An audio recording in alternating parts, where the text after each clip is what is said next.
ఒక్కొక్క రైతుకు ఎంత పెట్టుబడి అయింది అన్నా అని అడిగితే కనీసం 30,000 అయిందమ్మా ఎకరానికి అని చెప్తున్నారు. 30,000 ఖర్చు పెట్టాం, మేమంతా కౌలు రైతులమే. కనీసం ప్రభుత్వం ఇచ్చే రైతు భరోసా అయినా ఇన్పుట్ సబ్సిడీ అయినా ఏవి మాకు అందలేదు. మొత్తం అప్పులు తెచ్చి అరువు తెచ్చి కొట్లల్లో మందుల దగ్గర అయితేనేమి విత్తనాల దగ్గర అయితేనేమి అరువులు తెచ్చుకొని ఈరోజు మేము అప్పు తెచ్చి మరి కనీసం 30,000 రూపాయలు ప్రతి ఎకరాకు పెట్టడం జరిగింది. కనీసం డబ్బులు వస్తే అప్పు తీర్చి కొంచెమైనా కుదుట పడేది, పాత అప్పులైనా తీర్చుకునే వాళ్ళం. కానీ ఈరోజు ఆ పరిస్థితి లేదు. మొత్తం డబ్బు పోయింది. మేమంతా కౌలు రైతులమే. నష్టపరిహారం వచ్చినా రైతుకే వస్తుంది, లేకపోతే రైతు భరోసా వచ్చినా రైతులకే వస్తుంది. కౌలు రైతులకైతే ఏమీ రావటం లేదు అని వీళ్ళు వాపోతున్నారు. వీటన్నిటికీ సమాధానం చెప్పాల్సింది ప్రభుత్వమే. అసలు రాజశేఖర్ రెడ్డి గారు ముఖ్యమంత్రిగా ఉన్న రోజుల్లో ఏలేరు రిజర్వాయర్ కింద ఉన్న కెనాల్స్ ని మోడర్నైజేషన్ చేయాలి, ఆధునీకరణ చేయాలి, దానిని ఎక్స్పాండ్ చేయాలి అని రాజశేఖర్ రెడ్డి గారు దానికోసం ఫండ్స్ శాంక్షన్ చేసి శంకుస్థాపన కూడా చేశారు. రైట్ కెనాల్, లెఫ్ట్ కెనాల్ అని పనులు కూడా మొదలు పెట్టారు. కానీ దురదృష్టవశాత్తు రాజశేఖర్ రెడ్డి గారు వెళ్లిపోయిన తర్వాత వచ్చిన ప్రభుత్వాలు ఒక్కటి కూడా పట్టించుకోలేదు.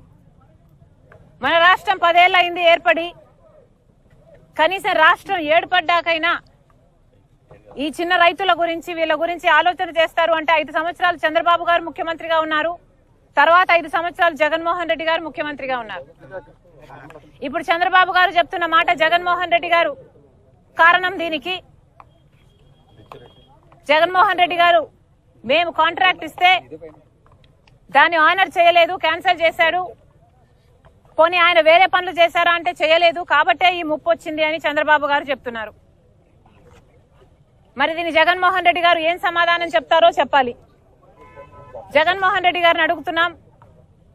రాజశేఖర్ రెడ్డి గారు జలయజ్ఞంలోని ప్రాజెక్టులు, ఆయన 54 ప్రాజెక్టులు జలయజ్ఞంలో మొదలు పెడితే 42 ప్రాజెక్టులు ఇంకా మిగిల్చి వెళ్తే ఆ 42 ప్రాజెక్టులని 6 నెలల్లోనే పూర్తి చేస్తానన్నాడు జగన్మోహన్ రెడ్డి గారు. అవి పూర్తి చేయకపోగా ఉన్న ప్రాజెక్టులను కూడా కనీసం మెయింటెనెన్స్ కూడా చేసింది కాదు జగన్మోహన్ రెడ్డి గారి ప్రభుత్వం. ఇక్కడ రైతులు చెప్తున్నారు ఒక్క వర్క్ కూడా జరగలేదు, గత 10 సంవత్సరాలుగా కూడా జరగలేదు. చంద్రబాబు గారు చేయలేదు, జగన్మోహన్ రెడ్డి గారు చేయలేదు. కాలువ సైజు తగ్గిపోయింది, పూడికలు తీయలేదు, మోడర్నైజేషన్ చేయలేదు, కనీసం గేట్స్ మెయింటెనెన్స్ కూడా జగన్మోహన్ రెడ్డి గారి హయాంలో అన్నమయ్య గేటు తేలిపోతుండడం చూసాం. కనీసం ఇంట్లో ఏసీలకు లిఫ్ట్లకు కూడా మెయింటైన్ చేసుకుంటాం యాన్యువల్ మెయింటెనెన్స్ కింద. కనీసం ఆ మేరకు కూడా ఖర్చు పెట్టలేదు జగన్మోహన్ రెడ్డి గారి ప్రభుత్వం. ఇప్పుడు చంద్రబాబు గారు ముఖ్యమంత్రి అయ్యారు. బొడమేరు చూస్తున్నాం. చంద్రబాబు గారు జగన్మోహన్ రెడ్డి గారు ముఖ్యమంత్రులుగా 5 సంవత్సరాలు ఉన్నారు. కానీ బొడమేరు కారణంగా ఈరోజు విజయవాడ అంతా వరదైపోయింది. కారణం ఎవరా అని చూస్తే ఎన్క్రోచ్మెంట్స్ ను క్లియర్ చేయనందుకు ఈరోజు బుడమేరు ట్రాజడీని చూస్తున్నాం. మరి వీటన్నిటికీ కారణం ఎవరు? అధికారంలో ఉన్న పాలకులు. రాజశేఖర్ రెడ్డి గారు శంకుస్థాపన చేస్తే ఏలేరు రిజర్వాయర్ కి కనీసం అది కూడా పూర్తి చేసే సామర్థ్యం లేకపోయింది తర్వాత వచ్చిన ముఖ్యమంత్రులకి.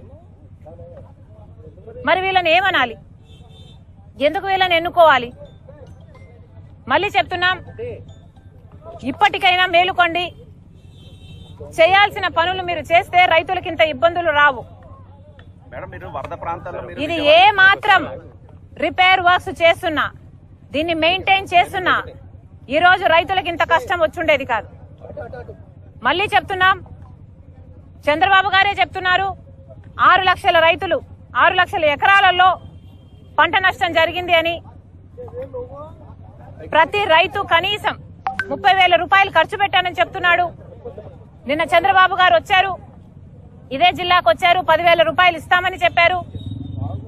కానీ చంద్రబాబు గారు 10,000 రూపాయలు సరిపోదంటున్నారు రైతులు.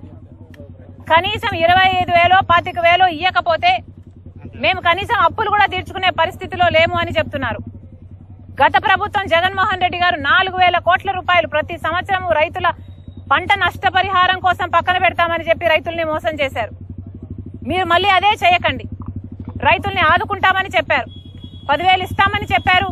దయచేసి దాన్ని 25,000 చేయకపోతే ఈ కౌలు రైతులు ఖర్చు పెట్టుకున్న రైతులకి ఇవ్వకపోతే వీళ్ళు కోలుకోవడం అసాధ్యం. మళ్ళీ చెప్తున్నాం, చంద్రబాబు గారికి కనీసం 6 లక్షల ఎకరాలలో పంట నష్టం అని మీరే చెప్తున్నారు. ప్రతి ఎకరాకి కనీసం 20,000 25,000 చంద్రబాబు గారు వెంటనే రైతు కౌలు రైతు ఏ రైతు అయితే ఖర్చు పెట్టుకున్నాడో ఆ రైతు చేతికి ముట్టేటట్టు యంత్రాంగం చూడాలని చంద్రబాబు గారిని డిమాండ్ చేస్తుంది కాంగ్రెస్ పార్టీ. రాష్ట్రంలో కాంగ్రెస్ పార్టీ వెంటనే ఏలేరు కెనాల్ వర్క్స్ కూడా మొదలు పెట్టాలి.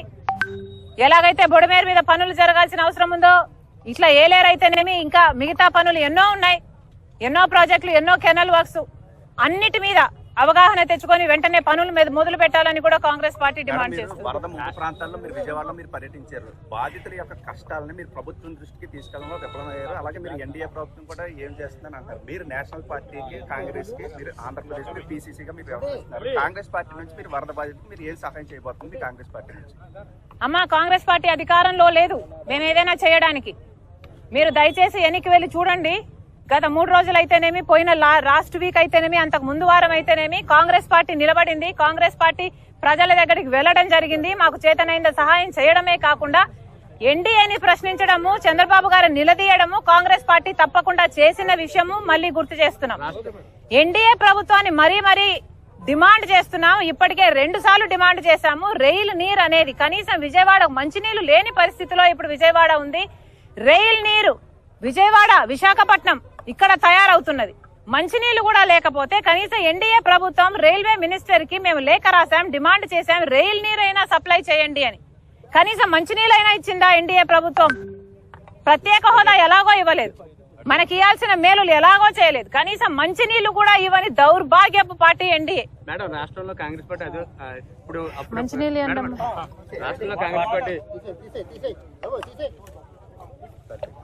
రాష్ట్రంలో కాంగ్రెస్ పార్టీ అంతంత మాత్రం ఉంది. అలాంటిది మీరు జగన్మోహన్ రెడ్డి గత 5 సంవత్సరాలు పరిపాలన చేశాడు, 1,00,000 కోట్లు మింగారు, పదే అంటున్నారు. కనీసం అతను పరామర్శ కూడా రావట్లేదు. మీరు పార్టీలో ఉండి, కాంగ్రెస్ పార్టీ ఉండి వచ్చి పరామర్శిస్తారు. కనీసం అతను రావాలి 11 మంది ఎమ్మెల్యేలను గెలుచుకున్న పార్టీ.